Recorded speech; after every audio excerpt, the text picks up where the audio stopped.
What's going on, guys? It's Jimmy here. We're here today on the 1 year anniversary of the Uvalde shooting here in Texas. Also, in this video, you won't believe what Republican Representative Marjorie Taylor Greene spent $100,000 on in an auction, which is absolutely unbelievable. And I'll show it to you here in this video because I was shocked at it too, and we'll cover it here in this video.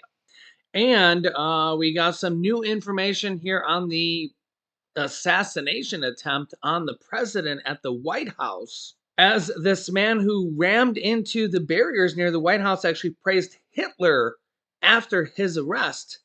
Take a listen here. Tonight, new information on the driver of this 26-foot U-Haul truck that rammed into the security barriers at the park across from the White House. He allegedly told authorities he wanted to, quote, get to the White House, seize power, and be put in charge of the nation.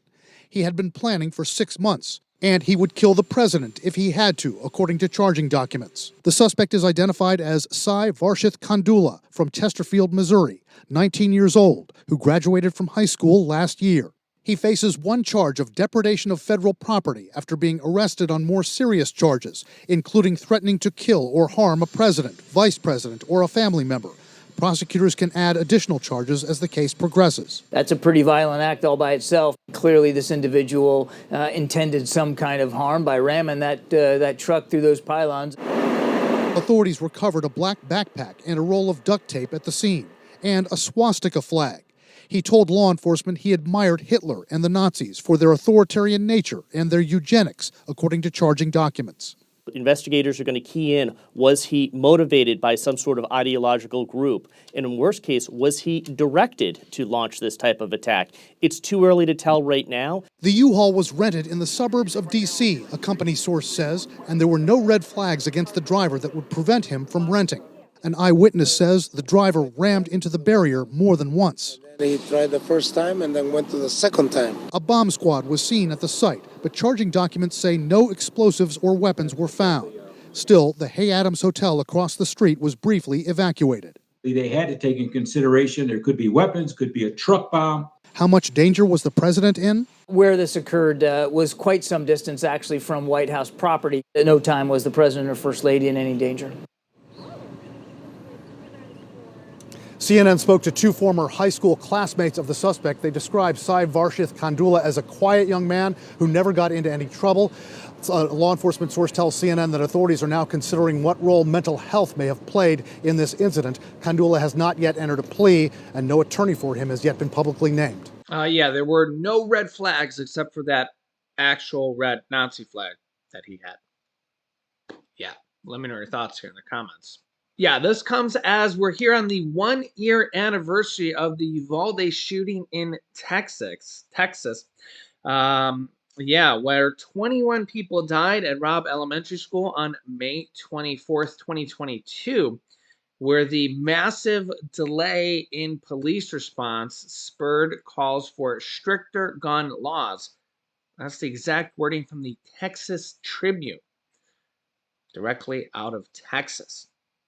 Yeah, and you can see here, today, 60% in new polls say controlling gun violence is more important than protecting gun rights. Here's what this is saying. The new NPR, National Public Radio, and PBS NewsHour Marist poll found that 60% overall think it's more important to control gun violence, which NPR notes is the highest in 10 years. 40% of people who own guns report feeling the same as well. Broken down by party, 88% of Democrats think reining in gun violence is more important, while 67% of Republicans say protecting gun rights is more important as well. Both of those numbers are considered a supermajority. Both of those numbers are high enough to actually impeach a president, to override a veto, or to pass any law in the Senate. So whenever you see a number as high as 2/3 or even 60% in the Senate, those are considered a supermajority. So extremely high, extremely high. The poll release on Wednesday comes exactly 1 year after the 19 and 2 teachers were killed by a gunman at Robb Elementary School in Uvalde, Texas. Just over half, or 57% of Americans, report feeling the schools in their local communities are safe from gun violence, down from 65% in February of 2019. Yeah, so only just a little bit over half of Americans think that their schools are safe. And really, I don't think that's a good thing. That a little bit over half of our parents send their kids to school on a daily basis and say, I don't think our kids are safe. I don't think our kids are safe. Yeah, quote, inaction by lawmakers in Washington on the issue of guns is clearly out of step with public opinion, the opinion of Americans. In fact, Americans see a host of options to address growing concern over gun violence, said Lee Mironoff, director of the Marist Institute for Public Opinion, in release about just this recent poll. And this also comes as a major decision could affect millions of Americans here. Federal court deals a blow to the ATF pistol brace rule ahead of a gun accessory registration deadline. A gun rights group argue that the ATF lacks the authority to force millions of gun owners to register their weapons equipped with stabilizing braces. So this is a court battle right now.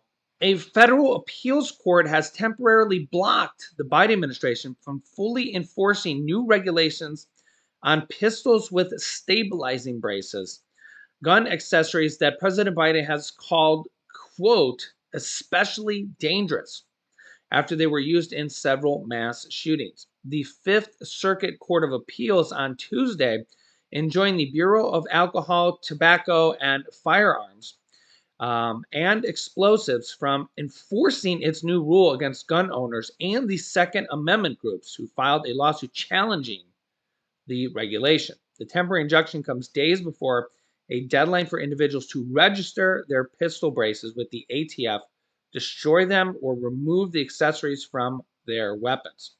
Those who do not comply with the regulation by May 31st will be forced to pay a fee.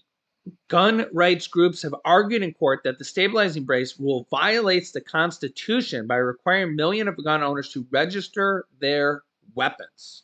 Is it really a violation of the Constitution for gun owners to register their weapons or to have a permit? I mean, you need a permit for a driver's license. You have to go through training and testing. And should owning a gun have significantly lower limits? You can let me know your thoughts here in the comments. Meanwhile, in today's episode of You Can't Make This Stuff Up, Marjorie Taylor Greene, Republican Congresswoman, spent $100,000 in a winning auction bid for a used lip balm from Speaker Kevin McCarthy. Here's the details. Representative Marjorie Taylor Greene, a Republican from Georgia, placed a winning $100,000 bid on Tuesday for a lip balm stick used by Speaker Kevin McCarthy, Republican from California, who also promised a visit with the winner's donors and supporters. The auction was held at a GOP, aka Grand Old Party, aka Republican conference meeting at the Capitol Hill Club on Tuesday morning, which is not located on Capitol grounds. Greene placed the $100,000 bid only after McCarthy upped the value of the lip balm by also offering a visit with the winner's donors and supporters. Her office confirmed to The Hill. Greene also retweeted reporting that other Republican members, including Representative Jason Smith from Missouri, and Representative Stephanie Bice from Oklahoma also placed bids that she would donate the $100,000 to the National Republican Congressional Committee. The Georgia Congresswoman was a key ally of Kevin McCarthy in the tumultuous fight for the Speaker's gavel earlier this year, when a faction of Republicans opposed his election, and it went through 15 different votes for him to win the speakership. First of all, who even auctions off a used lip balm? What? Second of all, who would bid $100,000 for this? It's not like he's God, but apparently this actually happened.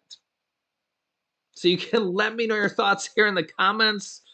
I can't wait to read this one or these comments. So yeah, I'll keep you up to date here. If you haven't yet, make sure to click the subscribe button down below and the bell icon so you don't miss out on any new videos here. And I'll keep you up to date here with everything going on here in our country and the craziness on a daily basis. Thanks for liking and sharing these videos. Here's some videos you should watch next. You won't believe what your phones are doing now, and it's worse than just listening to you. Or you can click here to see the foods that are getting banned right now in the United States, and it's pretty shocking. So click on one of those videos next. Thanks for watching, guys, and I'll see you in the next video.